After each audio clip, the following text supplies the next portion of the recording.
యెషయా గ్రంథము 51వ అధ్యాయము. నీతిని అనుసరించుచు యెహోవాను వెదకుచు నుండు వారలారా, నా మాట వినుడి. మీరు ఏ బండ నుండి చెక్కబడితిరో దాని ఆలోచించుడి. మీరు ఏ గుంట నుండి త్రవ్వబడితిరో దాని ఆలోచించుడి. మీ తండ్రి అయిన అబ్రాహాము సంగతి ఆలోచించుడి. మిమ్మును కనిన శారాను ఆలోచించుడి. అతడు ఒంటరి అయి ఉండగా నేను అతన్ని పిలిచితిని. అతనిని ఆశీర్వదించి అతనిని పెక్కుమంది ఎగునట్లు చేసితిని. యెహోవా సీయోనును ఆదరించుచున్నాడు. దాని పాడైన స్థలములన్నిటినీ ఆదరించి దాని అరణ్య స్థలములను ఏదెను వలె చేయుచున్నాడు. దాని ఎడారి భూములు యెహోవా తోటవలె నగునట్లు చేయుచున్నాడు. ఆనంద సంతోషములను కృతజ్ఞతాస్తుతియు సంగీత గానమును దానిలో వినబడును. నా ప్రజలారా, నా మాట ఆలకించుడి. నా జనులారా, నాకు చెవియొగ్గి వినుడి. ఉపదేశము నా యొద్ద నుండి బయలుదేరును. జనములకు వెలుగు కలుగునట్లుగా నా విధిని నియమింతును. నేను ఏర్పరచు నా నీతి సమీపముగా ఉన్నది. నేను కలుగజేయు రక్షణ బయలుదేరుచున్నది. నా బాహువులు జనములకు తీర్పు తీర్చును. ద్వీపవాసులు నా తట్టు చూచి నిరీక్షణ గలవారగుదురు. వారు నా బాహువును ఆశ్రయింతురు. ఆకాశము వైపు కన్నులెత్తుడి. క్రింద భూమిని చూడుడి. అంతరిక్షము పొగవలే అంతర్ధానమగును. భూమి వస్త్రము వలె పాతగిలిపోవును. అందలి నివాసులు అటువలే చనిపోవుదురు. నా రక్షణ నిత్యముండును. నా నీతి కొట్టివేయబడదు. నీతి అనుసరించువారులారా, నా మాట వినుడి. నా బోధను హృదయమందుంచుకొన్న జనులారా, ఆలకించుడి. మనుషులు పెట్టు నిందకు భయపడకుడి. వారి దూషణ మాటలకు దిగులు పడకుడి. వస్త్రమును కొరికివేయునట్లు చిమ్మట వారిని కొరికివేయును. బొద్దీక గొర్రెబొచ్చును కొరికివేయునట్లు వారిని కొరికివేయును. అయితే నా నీతి నిత్యము నిలుచును. నా రక్షణ తరతరములుండును. యెహోవా బాహువా, లెమ్ము లెమ్ము, బలము తొడుగు కొమ్ము. పూర్వపు కాలములలోను పురాతన తరములలోను లేచినట్లు లెమ్ము. రాహాబును తుత్తునీయులుగా నరికివేసిన వాడవు నీవే గదా. మకరమును పొడిచిన వాడవు నీవే గదా. అగాధ జలములు గల సముద్రమును ఇంకిపో చేసిన వాడవు నీవే గదా. విమోచింపబడిన వారు దాటిపోవునట్లు సముద్రాగాధ స్థలములను త్రోవగా చేసిన వాడవు నీవే గదా. యెహోవా విమోచించిన వారు సంగీత నాదముతో సియోనునకు తిరిగి వచ్చెదరు. నిత్య సంతోషము వారి తలల మీద ఉండును. వారు సంతోషానందము గలవారగుదురు. దుఃఖమును నిట్టూర్పును తొలగిపోవును. నేనే మిమ్ము నోదార్చువాడను. చనిపోవు నరునికి, తృణమాత్రుడగు నరునికి ఎందుకు భయపడుదువు? బాధపెట్టువాడు నాశనము చేయుటకు సిద్ధపడినప్పుడు వాని క్రోధమును బట్టి నిత్యము భయపడుచు ఆకాశములను వ్యాపింపజేసి భూమి పునాదులను వేసిన యెహోవాను, మీ సృష్టికర్తయైన యెహోవాను మరచుదువా? బాధపెట్టువాని క్రోధము ఏమాయను? కృంగబడినవాడు త్వరగా విడుదల పొందును. అతడు గోతిలోనికి పోడు, చనిపోడు. అతనికి ఆహారము తప్పదు. నేను నీ దేవుడనైన యెహోవాను. సముద్రము యొక్క కెరటములు ఘోషించున్నట్లు దాని రేపువాడను నేనే. సైన్యములకధిపతియగు యెహోవా అని ఆయనకు పేరు.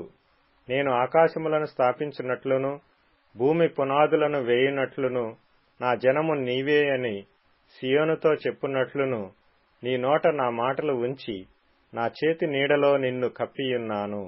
యెరూషలేమా, లెమ్ము లెమ్ము.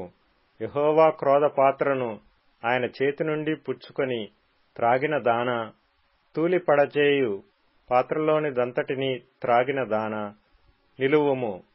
ఆమె కనిన కుమారులందరిలో ఆమెకు దారిచూపగలవాడెవడనూ లేకపోయెను. ఆమె పెంచిన కుమారులందరిలో ఆమెను చెయ్యి పట్టుకొనువాడెవడనూ లేకపోయెను. ఈ 2 అపాయములు నీకు సంభవించెను. నిన్ను ఓదార్చగలవాడెక్కడ ఉన్నాడు? పాడు, నాశనము, కరువు, ఖడ్గము నీకు ప్రాప్తించెను. నేను నిన్నెట్లు ఓదార్చుదును? నీ కుమారులు మూర్ఛిల్లియున్నారు. దుప్పి వలలో చిక్కుపడినట్లు వీధులన్నిటి చివర్లలో వారు పడియున్నారు. యెహోవా క్రోధముతోనూ నీ దేవుని గద్దింపుతోనూ వారు నిండియున్నారు. ద్రాక్షారసము లేకయే మత్తురాలవై శ్రమపడిన దానా, ఈ మాట వినుము. నీ ప్రభువకు యెహోవా తన జనుల నిమిత్తము వ్యాజ్యమాడు నీ దేవుడు ఇలాగు సెలవిచ్చుచున్నాడు. ఇదిగో తూలి పడజేయు పాత్రను, నా క్రోధ పాత్రను నీ చేతిలో నుండి తీసివేసియున్నాను. నీవికను దానిలోనిది త్రాగవు. నిన్ను బాధపరచు వారి చేతిలో దాని పెట్టెదను. మేము దాటిపోవునట్లు క్రిందికి వంగి సాగిలపడుమని వారు నీతో చెప్పగా, నీవు నీ వీపును దాటు వారికి దారిగా చేసి నేలకు దానిని వంచితివి గదా, వారికే ఆ పాత్రను త్రాగనిచ్చెదను.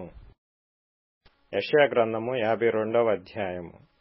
సియోను, లెమ్ము, లెమ్ము, నీ బలము ధరించుకొనుము. పరిశుద్ధ పట్టణమైన యెరూషలేమా, నీ సుందర వస్త్రములను ధరించుకొనుము. ఇక మీదట సున్నతి పొందని వాడొకడైనను, అపవిత్రుడొకడైనను నీ లోపలికి రాడు. ధూళి దులుపుకొనుము యెరూషలేమా, లేచి కూర్చుండుము. చెరపట్టబడిన సియోను కుమారి, నీ మెడకట్లు విప్పి వేసుకొనుము. యెహోవా ఇలాగు సెలవిచ్చుచున్నాడు, మీరు ఊరకయే అమ్మబడితిరి గదా, రోకలెయ్యకయే మీరు విమోచింపబడెదరు. దేవుడైన యెహోవా అనుకొనుచున్నదేమనగా, తాత్కాల నివాసము చేయుటకై పూర్వకాలమున నా జనులు ఐగుప్తునకు పోయిరి, మరియు అష్షూరు నిర్నిమిత్తముగా వారిని బాధపరిచెను. నా జనులు ఊరకయే కొనిపోబడియున్నారు. వారిని బాధపరచువారు వారిని చూచి గర్జించుచున్నారు. ఇదే యెహోవా వాక్కు. దినమెల్లా నా నామము దూషింపబడుచున్నది. కావున ఇచ్చట నేనేమి చేయవలెను? ఇదే యెహోవా వాక్కు. నా జనులు నా నామము తెలుసుకొందురు.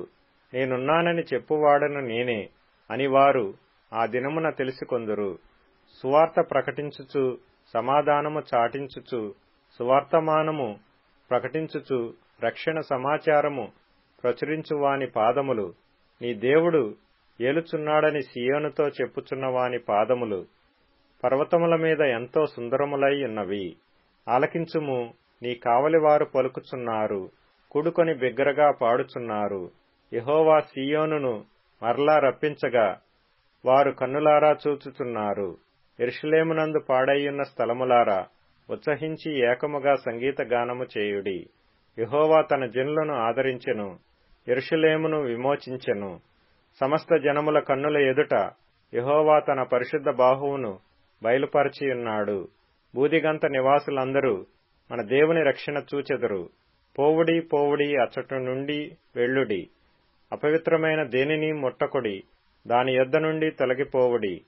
యెహోవా సేవోపకరణములను మోయివారలారా, మిమ్మును మీరు పవిత్రపరచుకొనుడి. మీరు త్వరపడి బయలుదేరరు, పారిపోవు రీతిగా వెళ్లరు. యెహోవా మీ ముందర నడుచును. ఇశ్రాయేలు దేవుడు మీ సైన్యపు వెనుకటి భాగమును కావలి కాయను. ఆలకించుడి, నా సేవకుడు వివేకముగా ప్రవర్తించును. అతడు హెచ్చింపబడి ప్రసిద్ధుడై మహాగణుడుగా ఎంచబడును. నిన్ను చూచి ఏ మనిషి రూపము కంటే అతని ముఖమును, నర రూపము కంటే అతని రూపమును చాలా వికారమని చాలామంది ఏలాగు విస్మయముందిరో, అలాగే అతడు అనేక జనములను చిలకరించును. రాజులు అతని చూచి నోరు మూసికొనెదరు. తమకు తెలియజేయబడని సంగతులు వారు చూచెదరు, తాము వినని దానిని గ్రహింతురు. యెషయా గ్రంథము 53వ అధ్యాయము. మేము తెలియజేసిన సమాచారము ఎవడు నమ్మెను? యెహోవా బాహువు ఎవనికి బయలుపరచబడిను? లేత మొక్కవలెను, ఎండిన భూమిలో మొలచిన మొక్కవలెను అతడు ఆయన ఎదుట పెరిగెను. అతనికి సురూపమైనను సొగసైనను లేదు. మనమతని చూచి అపేక్షించున్నట్లుగా అతని యందు సురూపము లేదు. అతడు తృణీకరింపబడిన వాడును ఆయను, మనుష్యుల వలన విసర్జింపబడిన వాడును, వ్యసనాక్రాంతుడుగాను, వ్యాధిని అనుభవించిన వాడుగాను, మనుష్యులు చూడనొల్లని వాడుగాను ఉండెను. అతడు తృణీకరింపబడిన వాడు గనుక మనము అతనిని ఎన్నిక చేయకపోతిమి. నిశ్చయముగా అతడు మన రోగములను భరించెను, మన వ్యసనములను వహించెను. అయినను మొత్తబడిన వానిగాను, దేవుని వలన బాధింపబడిన వానిగాను, శ్రమనొందిన వానిగాను మనమతనిని ఎంచితిమి. మన అతిక్రమ క్రియలను బట్టి అతడు గాయపరచబడెను, మన దోషములను బట్టి నలుగగొట్టబడెను. మన సమాధానార్థమైన శిక్ష అతని మీద పడెను. అతడు పొందిన దెబ్బల చేత మనకు స్వస్థత కలుగుచున్నది. మనమందరము గొర్రెల వలె త్రోవ తప్పిపోతిమి, మనలో ప్రతివాడును తనకిష్టమైన త్రోవకు తొలిగెను. యెహోవా మన యందరి దోషమును అతని మీద మోపెను. అతడు దౌర్జన్యము నొందెను, బాధింపబడినను అతడు నోరు తెరవలేదు. వదకు తేబడు గొర్రెపిల్లయు, బొచ్చు కత్తిరించు వాని ఎదుట గొర్రెయు మౌనముగా నుండునట్లు అతడు నోరు తెరవలేదు. అన్యాయపు తీర్పు నొందినవాడై అతడు కొనిపోబడెను. అతడు నా జనుల అతిక్రమమును బట్టి మొత్తబడెను గదా. సజీవుల భూమిలో నుండి అతడు కొట్టివేయబడెను.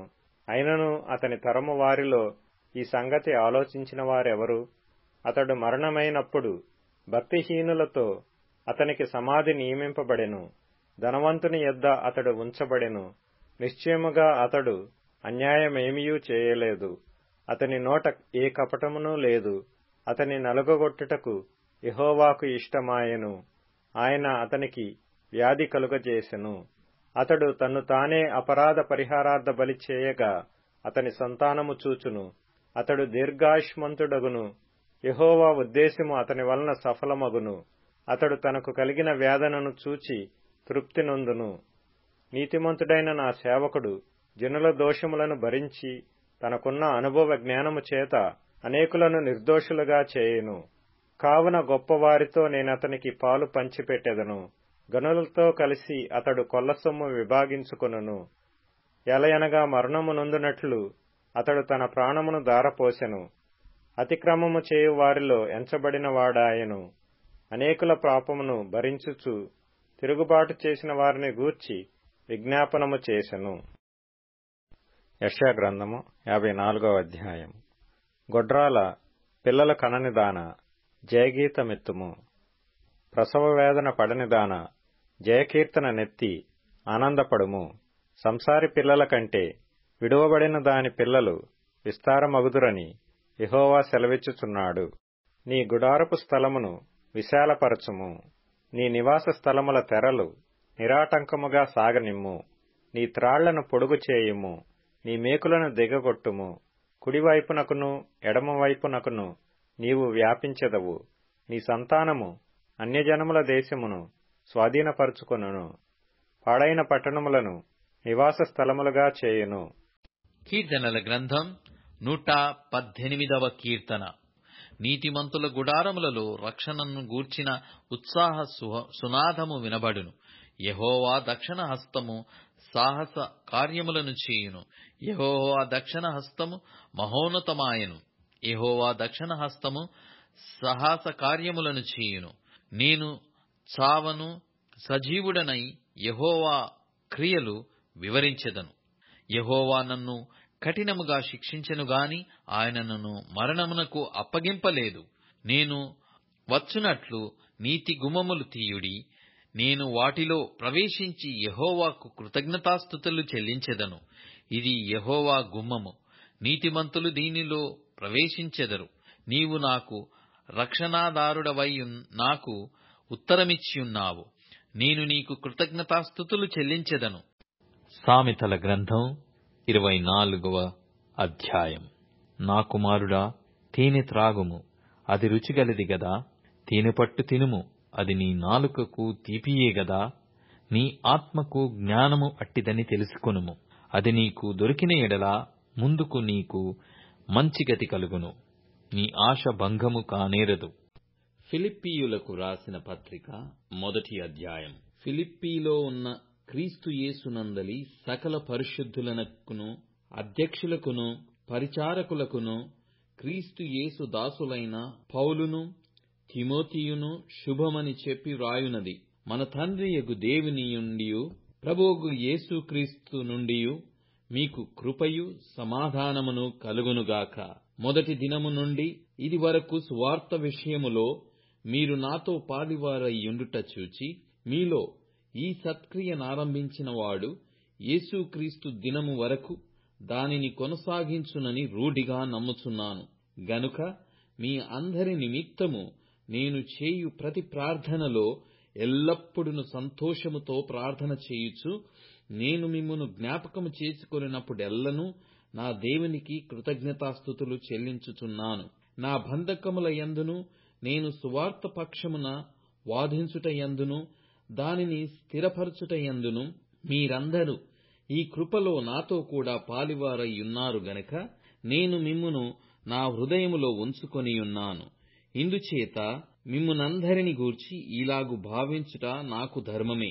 క్రీస్తు యేసు యొక్క దయారసమును బట్టి మీ అందరి మీద నేనెంత అపేక్ష కలిగియున్నానో దేవుడే నాకు సాక్షి. మీరు శ్రేష్టమైన కార్యములను వివేచింపగలవారగుటకు మీ ప్రేమ తెలివితోనూ సకల విధములైన అనుభవ జ్ఞానముతోనూ కూడినదై అంతకంతకు అభివృద్ధి పొందవలెననియు, ఇందువలన దేవునికి మహిమయు స్తోత్రములు కలుగునట్లు మీరు యేసు క్రీస్తు వలనైన నీతి ఫలములతో నిండుకొనిన వారై క్రీస్తు దినమునకు నిష్కపటులను నిర్దోషులను కావలెననియు ప్రార్థించుచున్నాను. సహోదరులారా, నాకు సంభవించినవి సువార్త మరి ఎక్కువగా ప్రబలమగుటకే సమకూడెనని మీరు తెలుసుకొనగోరుచున్నాను.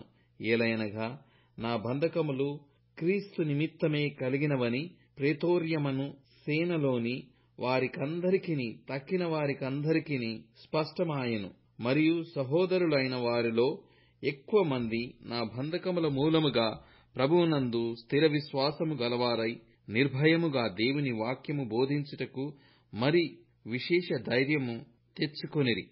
కొందరు అసూయ చేతను కలహ బుద్ధి చేతను మరికొందరు మంచి బుద్ధి చేతను క్రీస్తును ప్రకటించుచున్నారు. వారైతే నా బంధకములతో కూడా నాకు శ్రమ తోడు చేయవలెనని తలంచుకొని శుద్ధ మనస్సుతో కాక కక్షతో క్రీస్తును ప్రకటించుచున్నారు.